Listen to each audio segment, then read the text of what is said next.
In 1978, the world believed a man could fly when Superman the movie hit cinema screens. Directed by Richard Donner and starring Christopher Reeve as the Man of Steel.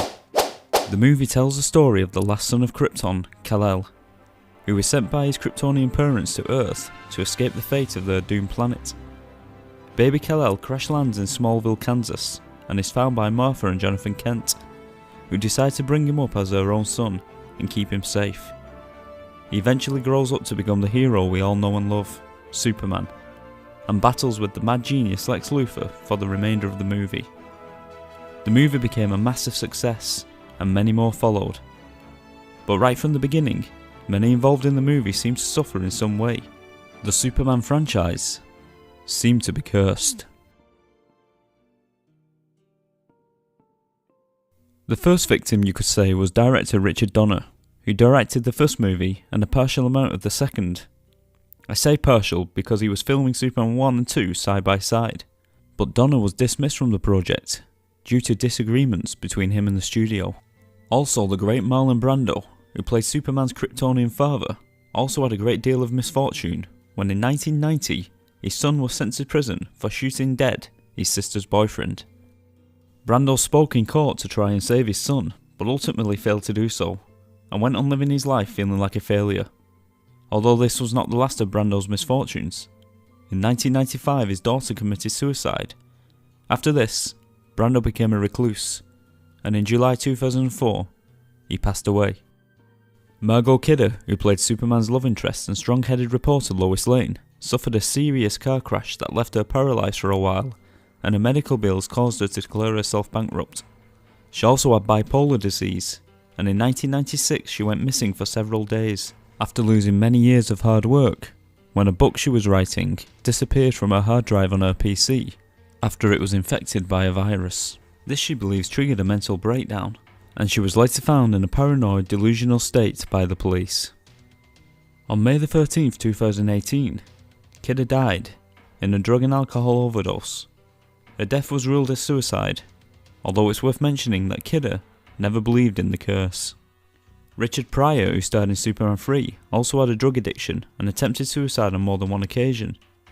3 years after the movie was finished, he was diagnosed with multiple sclerosis, and he eventually died of a heart attack at the age of 65 in 2005.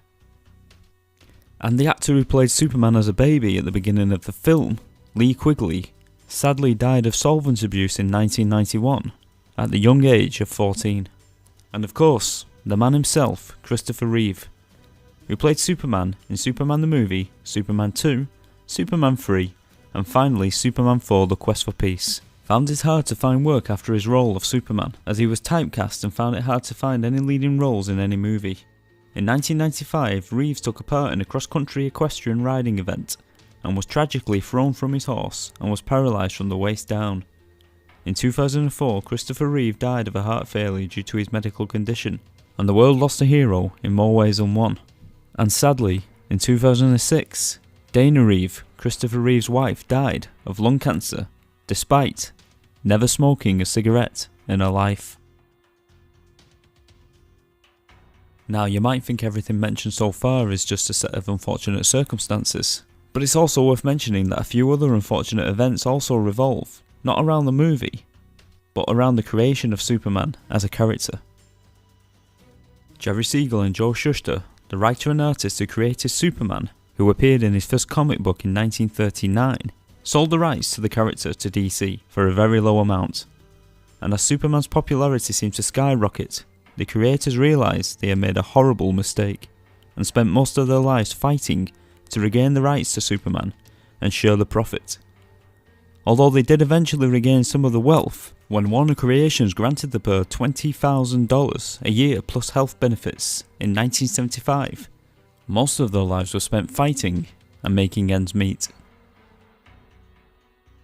Next we have Max and Dave Fleischer, the creators of the Paramount Superman animated cartoons. The double act began to have disagreements and quarrel, causing their company to suffer financial difficulties, and eventually closed down, leaving one of the brothers to die in poverty. And last is probably one of the more famous cases that is shrouded in mystery. It's the case of George Reeves, no relation to Christopher Reeve, who also starred as Superman from 1951, In the movie Superman and the Mole Men, which spawned a very popular TV series that spanned many seasons, but unfortunately George began to resent the character he played due to being typecast, and found it hard to find any leading roles in Hollywood. On June the 16th, 1959, days before his wedding, Reeves was found in his bedroom dead, due to a gunshot wound to his head. The death was ruled as a suicide, although his fingerprints were never found on the gun, which inspired many conspiracy theories that still to this day are speculated on.